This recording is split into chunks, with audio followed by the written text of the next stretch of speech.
बेटा एक शहर के छोटे मकान में रहता था। मकान तो उसका छोटा था, लेकिन उसके अंदर जो चीजें थी वह महंगी थी। उस मकान में बेटा, उसकी पत्नी और उनका एक 5 साल का बच्चा, यह छोटा परिवार साथ मिलकर रहता था। बूढ़े पिता के आने से उनके परिवार का एक सदस्य और बढ़ गया।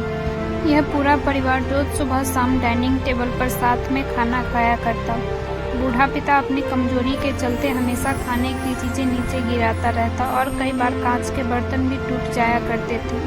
कुछ दिन तक तो बहू और बेटे ने यह सब सहन किया, लेकिन बाद में वे दोनों बूढ़े की ऐसी हरकतों से चिढ़ने लगे।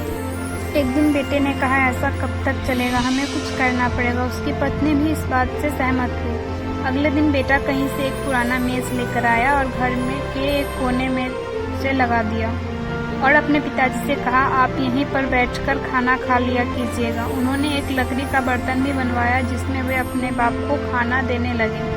अपने कांच के कीमती बर्तन बचाने के लिए अपने बाप को लकड़ी का बर्तन देने में उन्हें जरा भी शर्म नहीं आई। अब खाने का समय जब जब होता तो बूढ़ा बाप एक कोने में बैठकर खाता। बाकी का परिवार डाइनिंग टेबल पर खाना खाया करता। डाइनिंग टेबल पर बैठे बैठे दोनों पति पत्नी कभी कभी अपने बूढ़े बाप की तरफ देख लिया करते। बूढ़े बाप की आंखों में उन्हें आंसू भी नजर आते, मगर उन पर जैसे कोई असर ही नहीं होता। बूढ़े का पोता भी यह नज़ारा हमेशा देखता और वह अपने में ही खोया रहता। एक दिन जब पति पत्नी डाइनिंग टेबल पर बैठकर खाना खा रहे थे, तब उनका बच्चा जमीन पर बैठकर कुछ कर रहा था।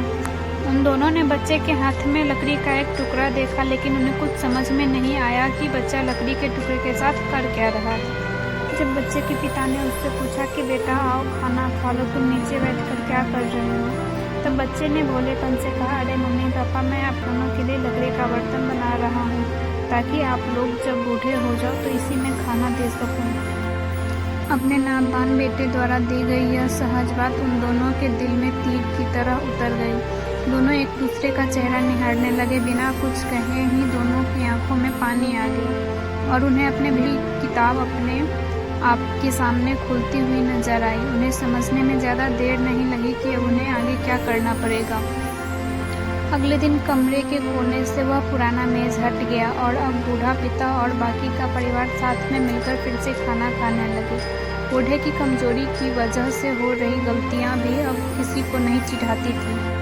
दोस्तों, यह कहानी हमें बताती है कि हर वो पत्ता जो आज हरा है वह कल सूखेगा और डाली से नीचे भी गिरेगा। इसलिए हमें अपने बड़े बूढ़ों का हमेशा ख्याल रखना चाहिए और हमें अपने माता पिता और बुजुर्गों के साथ वैसा ही व्यवहार करना चाहिए जैसा हम चाहते हैं कि हमारे बूढ़े होने पर हमारे बच्चे हमारे साथ करें।